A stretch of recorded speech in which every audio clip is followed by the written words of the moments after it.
নমস্কার, Bengali kitchen ব্লগে আপনাদের সবাইকে স্বাগত। আজকে চলে এসেছি আরেকটা নতুন ভিডিও নিয়ে।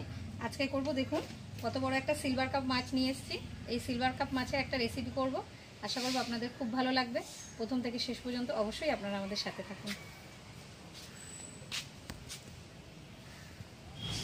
আমি প্রথমে মাছটা কেটে নিচ্ছি। দেখুন 1.5 কিলো ওজনের একটা সিলভার কাপ। এটা যে এবার কী করে কাটবো, কাটো, আস্তে আস্তে কাটো, দেখো হাত ঠাত যেন না কাটে।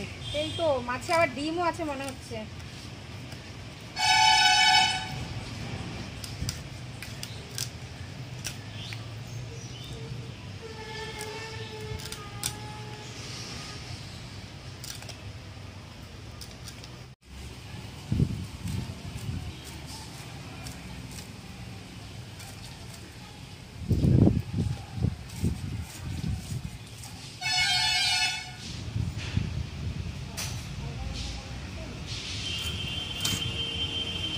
আরে বাস, কতখানি ডিম আছে মাছটা।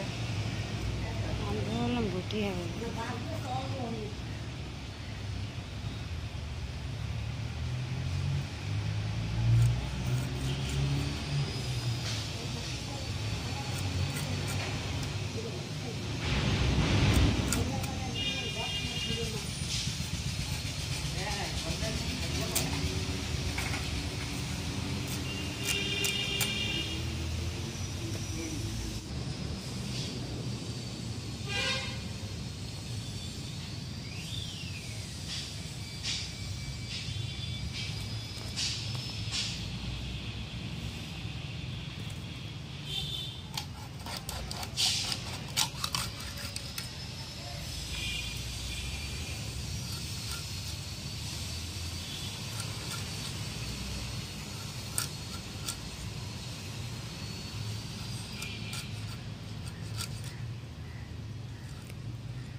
মাছটা কাটা হয়ে গেছে। এবার আমি মাছটা পরিষ্কার করে ধুয়ে নিয়ে আসব।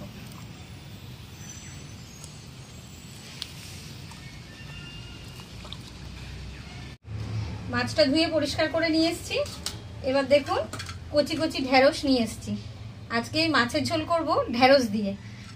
অনেকে ভাবতে পারেন যে ঢেঁড়স দিয়ে মাছের ঝোল করলে হয়তো মাছের ঝোলটা একটু স্লিপ করবে বা কিছু, কিন্তু একদমই নয়। আজকে আমি যেভাবে মাছের ঝোলটা করব ঢেঁড়স দিয়ে, দেখবেন একটুও স্লিপও করবে না, আর খেতে কিন্তু খুব ভালো লাগবে।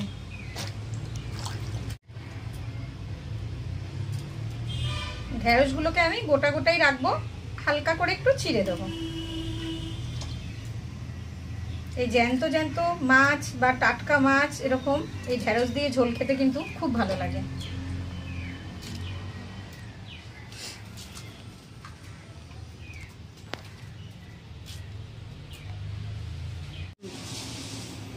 কিছুটা শুকনো লঙ্কা বেটে নেবো প্রথমে।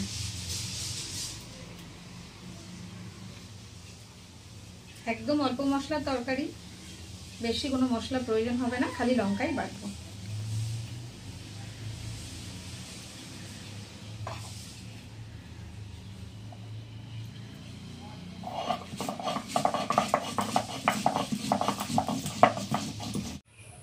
লঙ্কা বাটা হয়ে গেছে।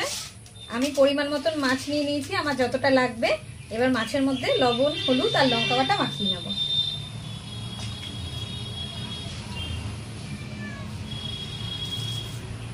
দিয়ে দিলাম স্বাদ অনুযায়ী লবণ, পরিমাণ মতন হলুদ গুঁড়ো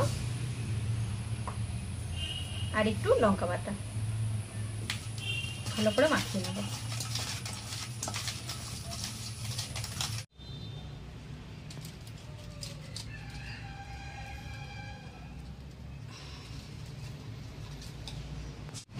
উনুন ধরিয়ে কড়াই বসিয়ে দিয়েছি। এবার খালি খোলায় কিছুটা গোটা জিরে ভেজে নেব।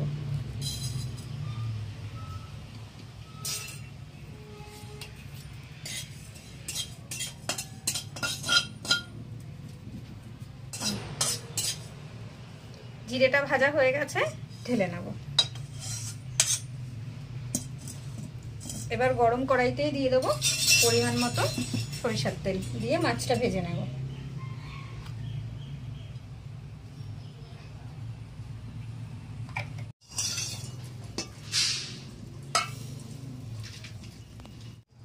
তেলটা গরম হয়ে গেছে, এবার একে একে মাছগুলো তেলের উপরে দিয়ে দেবো।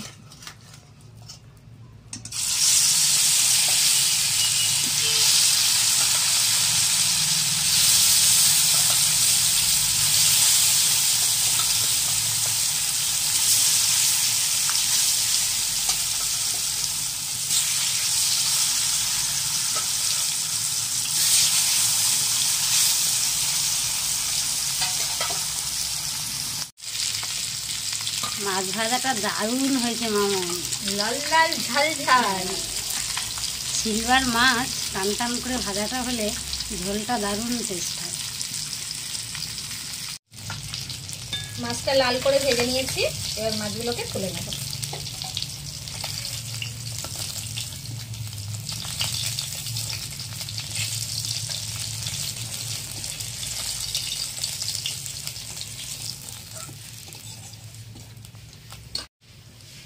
এই মাছ ভাজার তেলের মধ্যে মাছের ঝোলের জন্য আর অল্প পরিমাণ তেল দিয়ে দেবো।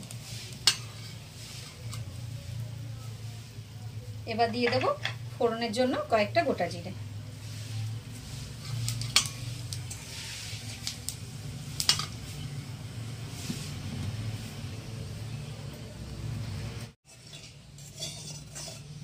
জিরেটা ভাজা ভাজা হয়ে গেছে, এবার দিয়ে দেবো ধুয়ে রাখা ভেন্ডিগুলো।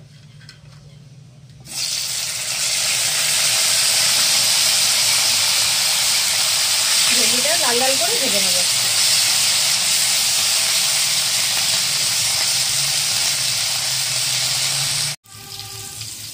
ঢেঁড়সটা প্রায় ভাজা হয়ে গেছে দেখুন। এবার দিয়ে দেবো এই ঢেঁড়সের মধ্যে স্বাদ অনুযায়ী লবণ, পরিমাণ মতন হলুদ গুঁড়ো আর বাটা লঙ্কাটা দিয়ে অল্প একটু সময় কষিয়ে নেব।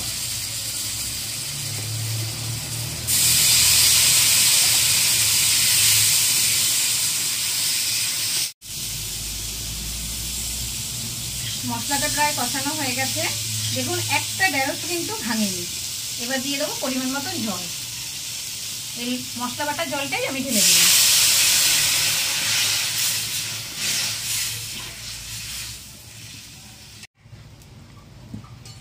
ঝোলটা টকবক করে ফুটে গেছে, এবার দিয়ে দেবো ভেজে রাখা মাছগুলো।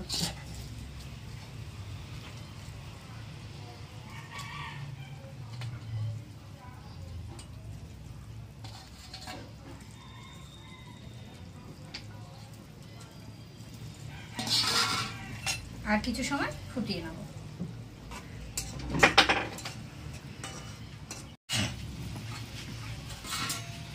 মাছের ঝোলটা প্রায় হয়ে গেছে, এবার দিয়ে দেবো ভেজে রাখা গুঁড়ো করা জিরেটা।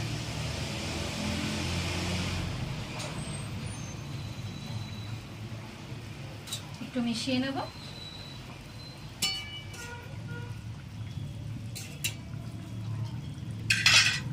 ঝোলটা ঢেলে নেব।